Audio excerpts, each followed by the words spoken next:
What if everything you know is wrong? Welcome to the Explainer. All right, let's talk about work. Because let's be real, everything has changed. The old rule book, it's been thrown out the window. A totally new one is being written as we speak. So, what does this actually mean for all of us? Okay, let's just jump right in with one number that tells you pretty much everything you need to know 83%.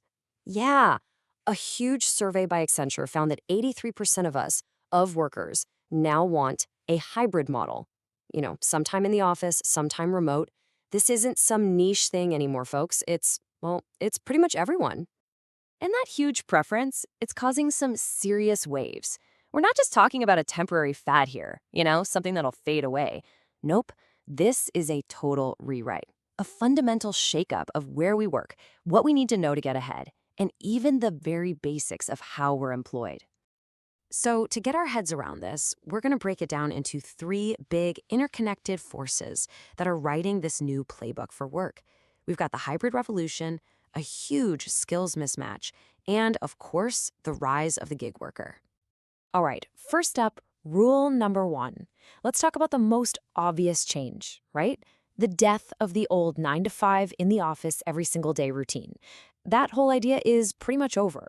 Now, where you work is a real choice, not just the place you have to show up. And if you're wondering if this is good for business, well, get this. 63% of the fastest growing companies have already gone all in on flexible work-from-anywhere models.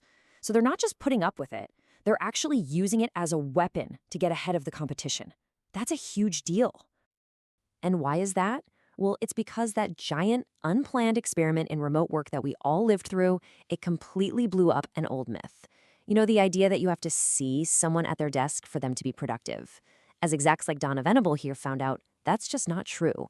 Butt in seat does not equal productivity. For a lot of people, it was actually the other way around. But hold on, it's not quite that simple. Here's a little plot twist for you. The data shows something kind of surprising. It's actually the younger folks, Gen Z, who want more time in the office, more face-to-face teamwork. And you can kind of see why, right? They're trying to find mentors, build their networks from scratch.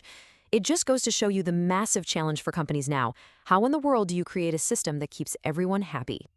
Okay, so that shift in where we work leads us straight into our second rule, because it's totally connected to what skills we need.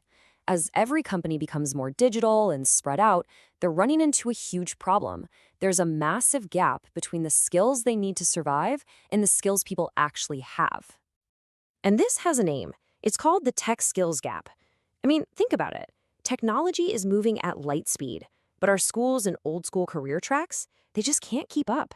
And that creates a giant headache for any business that's trying to, innovate and not get left behind. So just how big of a deal is this? Well, check this out. A whopping 65% of tech leaders, I'm talking about the people who are supposed to be at the cutting edge, say they have a skills gap in their own teams. If the experts are struggling to find the right people, it's a massive problem everywhere else. And look, this isn't just some small problem for the HR department to solve. Not at all. If you don't fix this gap, it has real, painful consequences. We're talking about slower growth, hiring costs going through the roof, losing your edge to competitors, and it basically slams the brakes on any cool new projects you're trying to launch. So, all of this, it brings us to our third and final rule. And this one is really a direct result of the first two. We are seeing an absolute explosion in the number of independent workers, freelancers, the gig workforce. And you know what I'm talking about, the gig economy. It's powered by all those digital platforms, everything from Uber for a ride to Upwork for a designer. It's a totally different way of working. It's all about short-term gigs, getting paid for a specific task, and it's completely changing that old-school employer-employee relationship. And the sheer scale of this is mind-blowing. Just take a look at these numbers from a huge economy like India. The number of gig workers there is projected to more than triple in under a decade. We're going from 7.7 million to a massive 23.5 million. This isn't just happening in one place. It's a global thing, and it's changing everything. And it's really important to get this straight. When we say gig worker, it's not just about high-tech coders or designers. Actually, the biggest chunk of this workforce, almost half of them, earn what we call medium-skilled jobs. You know, your delivery drivers, folks doing admin support, customer service reps. It's a super diverse group. And this really gets to the heart of the gig economy. It's like two sides of the same coin, right? On one side, you get this amazing flexibility and freedom. You're your own boss. But on the flip side, you often give up the safety net. You lose that job security, the health benefits, all the stable stuff that comes with a traditional job. Okay, so let's zoom out and connect the dots. What happens when you put all three of these pieces together?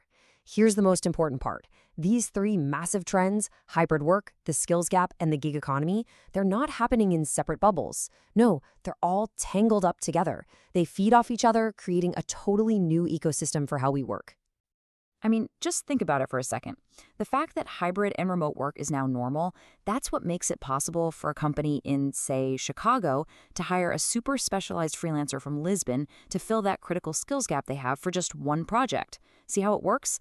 The skills gap creates the need. The gig economy provides the flexible talent, and the whole hybrid work culture provides the bridge to connect them. It's this powerful feedback loop that's creating this incredibly dynamic global job market. So, what does this all mean for you? How do you actually succeed in this new world? Well, it really boils down to a few key things. You've got to get comfortable with digital tools. You have to focus on learning skills that companies are actually desperate for. You need to be open to flexible ways of working. And maybe most importantly, whether you're in an office or on a video call, you have to be great at building real, trusting relationships with people. At the end of the day, here's the biggest truth. That old one-size-fits-all career playbook, it's gone. It's history. To thrive now, you have to be adaptable, you have to be a lifelong learner, and you basically have to become the architect of your own career. The script isn't written for you anymore. So the big question isn't just about what the new rules are, it's about what your next chapter is going to be and how you're going to write it. Understanding begins with why.